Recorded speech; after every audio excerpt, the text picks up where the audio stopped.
All right. Hello. Welcome to another video here.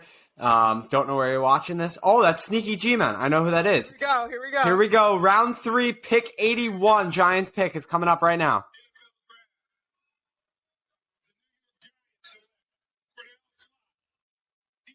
Oh, Did you hear this guy? You actually know who this is? I know who he is. All right, I'm going to mute it so I can actually talk. Yeah, Cordale out of LSU. Interesting. I don't actually know much about him. I know him. I don't know who the hell he is. I know a little bit about him in terms of I saw a video on him. I believe Talking Giants they had him in one of their mock drafts, I believe. So that's where I heard of him. I believe he's a very solid man coverage guy. Pull it up. I'm going to pull some stuff up Got too. You.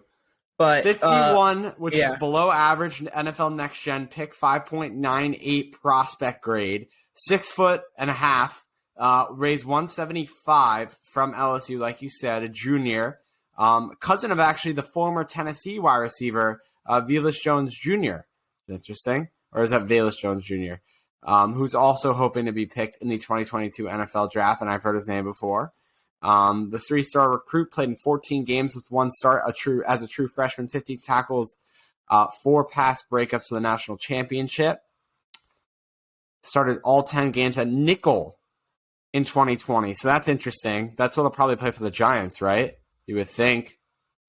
I mean, it's interesting. He's 6 foot, right? So he's got the size. Projected in terms round of height. 5 by Lance Zierlein. He's a bit thin. Well, D'Angelo Malone just went to the Falcons, another player that a lot of people were interested in for the Giants, funny enough, right after. But, yeah, I mean, he's a little bit thin, only 175. Arms aren't super long at 30 inches there and thereabouts. He's got good – I mean, it's pretty good, I guess. In terms of his positives, he's got good size and length for a slot defender. So it looks like he will probably play the slot in the NFL. He's got good quickness. Shows fluid footwork when not pressed vertically. He's got ball skills. We saw that in the highlight, actually, when they just did the clip, it seems, or the clip for the highlights that they show after each player is drafted. And he's good against the run, shows physicality, fighting through blocks as well. But, I mean, he's not he's not a great tackler. He's not like a super lockdown man coverage corner, but he's got some ball skills and he's got the size. Yeah, so I mean, again, Giants needed a cornerback at some point in this draft to build some depth at the position. We have no idea the future of James Bradbury. That'll be the assumption is he'll be gone by the end of the week. Well, the end of the week is coming up as the days go by, I guess I can say.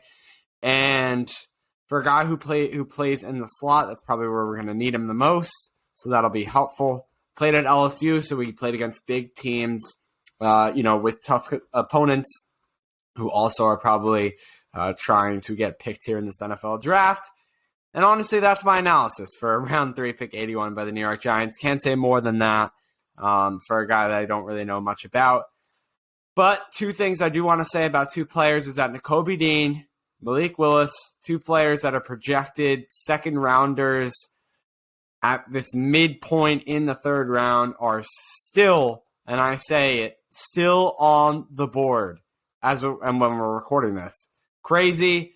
I guess the Nakobe Dean situation is because he's concerns with injuries. Malik Willis, I have no idea. He was supposed to be projected the first quarterback taken off the board, and all of his height came from how good he did in the Senior Bowl and NFL Combine. Then you see Kenny Pickett go first, and then you see Desmond Ridder go to the Falcons. Desmond Ridder to the Falcons. And confusing. I don't really have much else to say about it, but I don't want this video to go over 5 minutes. Alex, any final thoughts?